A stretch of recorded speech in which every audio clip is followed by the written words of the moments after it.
Has your family ever given you a hard time over a baby name? When my wife, Emma, and I found out we were expecting our first child, we were over the moon. We spent weeks picking the perfect name.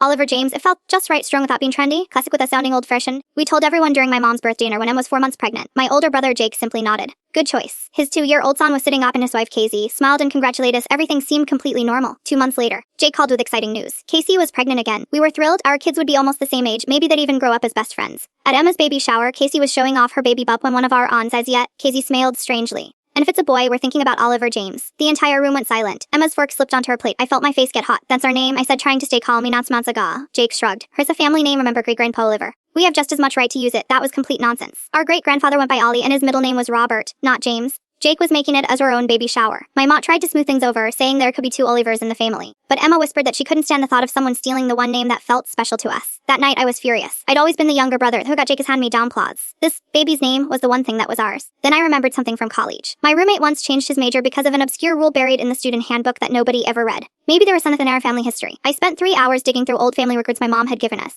Birth certificates, marriage's old genealogy papers. Then I found a handwritten family tree from 1987, made by my great-aunt. Her neat cursive handwriting, great-grandfather's full name Oliver James Patterson. Not just so exact name would chosen. I snapped a picture and sent it to Jake. Found this in the family records. Looks like Oliver James really is a family name, since Emma and I announced it first, and our baby is Jushin says ours. Jake tried to argue, but it was obvious he was making things up as he went. About 20 minutes later, after what I'm sure is a frantic Google search, he called back. Fine, he said. But if Casey has a boy, we're still naming him Oliver's, it's not Oliver James, I replied. 3 weeks later, Ella gave birth. Our son arrived, his name was Oliver James. He was perfect. When Jake and Casey visited us in the hospital, Jake generally seemed happy for us. He held Oliver and smiled. He looks just like Grandpa, a healthy baby boy. They named him Oliver. At first, I felt guilty, maybe I'd taken the whole thing too seriously. But then at our first family gathering with both babies, something unexpected happened. My mom was holding both boys. She laughed. Wait, which Oliver is which? This one's just Oliver, I said, pointing to her son. That's all from that day on. Everyone called our son by his full name to avoid confusion. Oliver James became his identity. Jakey's son was simply Oliver. Our son ended up with a unique, distinguished name we'd always wanted for him. 5 years later, on Oliver's first year called attendance, Oliver Patterson, a Jakey son raised his hand. Our son proudly stood up. Even the teacher smiled.